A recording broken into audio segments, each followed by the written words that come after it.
Today, let's talk about all the essential supplies you will need for your interior design and architecture classes. Whether you're an aspiring student or just generally interested in this field, in this video, I will cover all the essential items you will need, extra items I think you could purchase that would make your life easier, and some useful tips. Be sure to stay till the end for those. First up, the first item I'd like to talk about is the portfolio bag. So that is this huge thing here. So this is actually your go-to thing to store all your stationery, your sheets, your portfolio. You can put it all in here. This is a slightly bigger one. This is an A2 size one. So I needed an A2 size because it's what my size of my portfolio sheets was. They're not yet fit, but A3 size is pretty good also. It's big enough, and if that's what you need, you should get that type. Now, apart from the portfolio bag, there is another kind of bag that you can get. It's a cylinder shaped bag. This one is also extendable, so you can get the extendable types, and in that you can mainly store your sheets and you will roll them up so they will bend, and that's a more compact. It's not as big as this. The thing with that, your sheets will bend. This, you can keep your sheets laid flat, though if you're careful, even if you bend your sheets, as long as there's no creases, if you lay them out, they do usually straighten out. Next, let's talk about the set square. This is an essential piece of stationery, and you mainly use it for drafting or drawing the vertical lines in your sheet. This is basically the bigger version of what you get in your geometry box. These are huge 38cm ones. We were required to bring these. Set squares, they come in various angles like 30, 60 and 45, similar to what you get in the geometry box, and you use them with the T-scale, with this thing. Speaking of T-squares, these are an essential stationery item you would need. T-squares are sometimes known as T-scale. I would say that's the more common term for this thing. These are used for drawing horizontal lines. Like the set square, these are also used for drafting. So when you're using your sheets, you need a T-square. It's also used for lining up your sheets, making sure they are straight when you put them on the table. This one that I have is a completely plastic one. Do not get this. Don't get this one which I'm actually showing you. It was a foolish mistake I made. It has a lot of disadvantages. This doesn't stay properly on the table. It kind of moves when you move it, so it doesn't stay straight. When you're drawing lines, your lines may not come straight, might come at an angle, or you may not put your sheet straight when you're trying to make sure it's straight on the table and it's lined up. Instead of this plastic type, I suggest you get, there's another type plastic one which is detachable, this top half. Get that one, or there are the wooden types. Those two work amazing. They don't move around and bubble around when you keep them on the table, and it's also more compact because you can detach the top and it comes in a cover. It doesn't stay like this T shape. Sometimes you use them a lot when it comes for outlining your sketches, your drawings. The one I use is the one by Uniball, and it comes in black, light grey and dark grey. It's a set. I suggest you get a set which has different sizes. This one has in 0.5 and 0.1. I mainly use those 0.5, 0.1 and 0.3. You can get them in the color versions also. Now for your classes, you will be doing a lot of sketching, so you will need pencils, and not the regular kinds that you would use in school. You need pencils with different grades. So again, I would suggest you get a set and which have different grades like 4B, 2B, HB. The one that I use is by Staedtler, and they have quite a variety. This is a small one. You will notice that in the set, the pencils all have a number and an alphabet. H stands for the hardness of the pencil. So those pencils will produce more lighter lines because they have more filler than they have graphite. And B, it stands for the blackness. So those will be more darker ones and they have more graphite. I also used these two pencils. These are in 4H and 2H. As you can see, I used 2H the most. And I use them because I wanted to draw light lines that I can easily rub. So I suggest that if you in your set some pencils that you know that you need, it's not there, then just you can buy them individually. Now the sketches that you will create, you will need to render those. You need to make them come to life.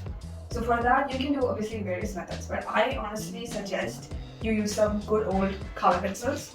I have this really small 12 colors color pencils by Faber-Castell. I have this other big set also of color pencils. You just sometimes just need something as little method. Now there are obviously other methods like watercolors, markers, like alcohol markers. Those are really commonly used. But honestly, for me, it was easier to use color pencils than all those other things because I was more familiar with that. And I would suggest if that's what's comfortable for you and you like that, then go ahead and do that. The next thing is a scale or a ruler.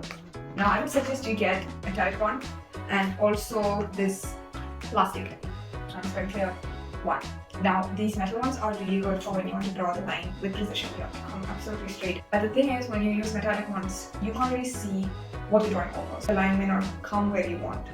That is where this transparent scale is better, and that is why I'm suggesting you guys get both. You'll use both of them a lot, and in different cases, these would work. Next thing is called a triangular scale. The name for this, it is triangular shape. It comes in this case.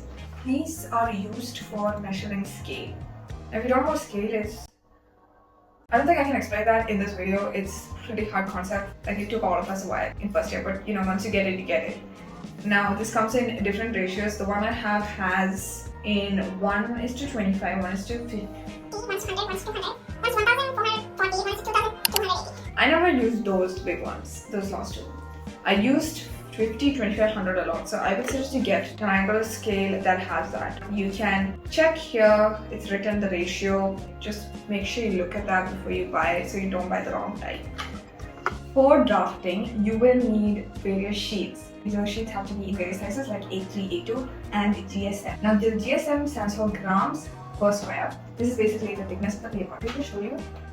And A3 size. This is an A3 size book of paper.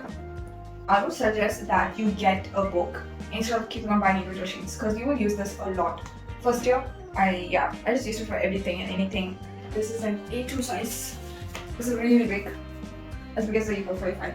This GSM right here, it's written here 180. So the GSM is usually mentioned, and we make the way to bring a specific GSM book so you can just check or ask the person. This is mainly because you will use different mediums like watercolor or others, and then they may bleed through. So when you have different paper, that will happen. When you do drafting, which is what you use these sheets for, you will need to secure them so they don't move around and they stay straight, which is what you will need tape for. Now, this is sellotape. This is what I mainly use. But there's something called drafting tape, which is specifically for drafting, and it's a bit different. It's kind of translucent, doesn't really tear off when you remove it from the paper. That's kind of the disadvantage for sellotape. I just use sellotape and it was okay, just once the paper tore it off a bit. Now, in interiors and architecture, you will do like a lot of model making, which I'm sure a lot of people are excited about. So you need something really essential, which is a cutter. This one, it's a pretty big one. It's not those really thin types. It has a lock and it goes really high up. We use it a lot for model making, to cut foam, paper, all that. Next huge thing that you will need. Okay, I need to show this. Is a cutting mat. This is also pretty big. This is A2 size. We mainly use it for model making. So when you're making your models and using your cutter, you can't just cut them on the table. It'll cause scratches and ruin your beautiful table. You have to do it all this. As you can see, it's pretty dirty. It's got glue and all that on it.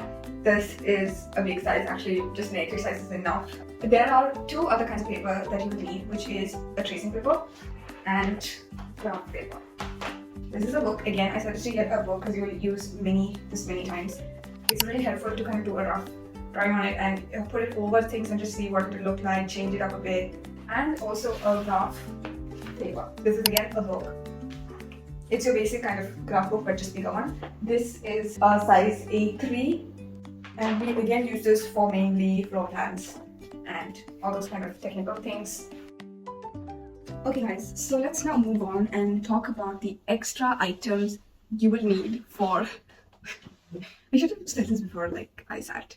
Extra items you will need, which I think honestly if you get these, it will make your uni life much easier. These are not really the stuff that they really tell you to bring, but it just makes everything a bit more nicer. First thing, you should totally get yourself a book like this or like this. I suggest this one. When we started uni, they call it a design diary. I, for the life of me, had no idea what a design diary was. I was googling everywhere, design diary, what it was. And it's basically just a notebook, a plain notebook with plain paper. Okay, this one is the one I used first. It's a really good type. The paper is detachable, which is an awesome feature. If you can get one like that, I would suggest. And this is A5, which is basically this kind of normal notebooks that you get. Plain paper one size, 30 sheets, 165 GSM. That's a bit more pricey a book, and it isn't really that necessary. If you just want to get the basic thing done, get a book like this. Okay, this is an old one. Cheap, does the job, okay? So the whole point of the book is to jot down your ideas, plan out your sheets, like where everything goes, composition, like a good proper place to put it all together. So you don't just draw it here and there and you have one book and keep drawing that. I really used my first initial one, but then my friend of mine, a senior, she suggested to get the other one, and then I realized, yeah, this wasn't really necessary to spend, but it does have some cool features, so if you're willing to get that. Next thing you will need is this. This is a measuring tape, if you didn't know, and this is in centimeters. I use this a lot, and they didn't really tell us to buy one initially, but you use it so much. In the beginning, it's hard to get and understand the size of things. Like if they give you 20 centimeters, you might think it's huge, but it's actually really small. You need things like measuring tape or a scale to really see that, and to just visualize the space. So even just like taking that measurement in the measuring tape will help you just visualize better, and also you will need to know the standard measurements of things like chairs and tables. So you see a chair that you like or a table, you want to measure that. You want to know the distance between two of the tables in a restaurant. It's kind of creepy. You may start doing that. So get yourself a measuring tape. You can get a smaller type too. There are these keychain ones. I really want to get one. The next thing is this handy little whiteboard marker. This one is by Fridell, and I use this a lot for my sheets. So I will like write the title on the sheet, and usually I'll end up using black. You would probably need to color it in. You may just draw the outline of the letter, and then you want to color it inside. You can't just keep on coloring with your fine liner pen or some sketch pen. Get a big whiteboard marker. Get that in black. You'll use it a lot. Next thing, you will need a desk lamp because you're going to stay up late and work. That's going to happen, okay? You will need to see the things clearly, especially when you're drafting. If you can't see, you'll mess it up. So get a good desk lamp. Last thing you will need is an ergonomic chair. If you don't know what that is, it's basically a really good chair that doesn't give you back pain or any kind of pain because it's built ergonomically to give the human body. I don't have one. I would love to get one, but it's really useful because you will use your desk so much. You'll be sitting on your laptop, working in your software, and just sitting for long hours,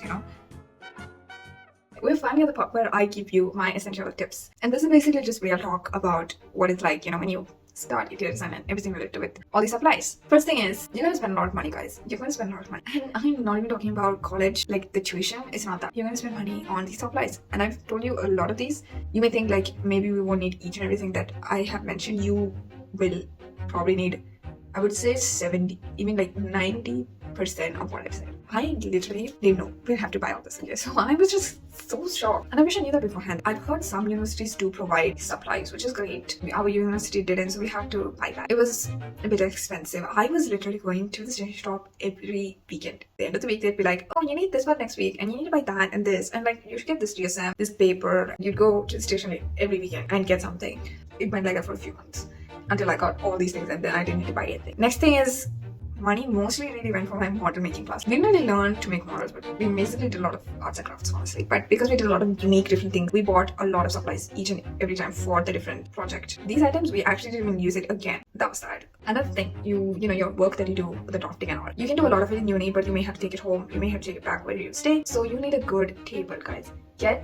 I'm not even joking, get a huge table. Like as big as a dining table. If you can get it, that'd be great, because I would like spread everything like this. It'd be like this with all the papers and everything. And also get a table with no curves on the side. For some of them, they have curves. It's not like straight edge. It's not straight line. So because of that, when you use your T-scale and you try to make the sheet come straight, you can't keep your T-scale because it's curved. So you should get the other kind of table, which is straight. So you can keep your T-scale and then make your sheets come straight. That's the main thing. Laptop, guys. I would suggest that you don't buy a laptop in first year. Don't do that.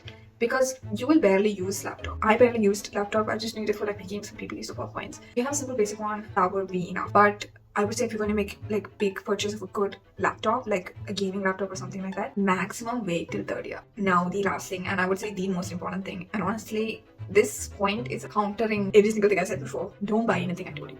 So this is what happened to some students. They gave us a list of everything we need, and actually for some odd reason my coordinator, she didn't give me the list. So I go to uni on the first day and I find out, oh, everyone has this, and I didn't buy anything, and I'm like, oh my goodness, how am I going to get everything? But it ended up being the best mistake ever, because a lot of people just bought these things on their own, and it ended up being not the type that the professor wanted. Some of the items we never even used, which was on that list, and they were like expensive. There's this thing called a rotary pen or something. No one used that, but some people bought that, sadly. A4 papers, A3 papers and all, GSM, they didn't get the right type, so they had to buy again. I really suggest don't buy anything. If you can't really wait for it, don't buy. They will tell you in the classes what to get beforehand, they should do that. You'll save yourself so much money by getting that right. Now, if you really want to see what it's like to be an interior design student, not only just knowing, all these technical things and essentials and stationery, which is kind of boring, honestly, watch my vlogs. I'm basically showing what it's like to be a student. Thank you so much for watching this video. I hope you enjoyed it and was useful for you. Bye bye.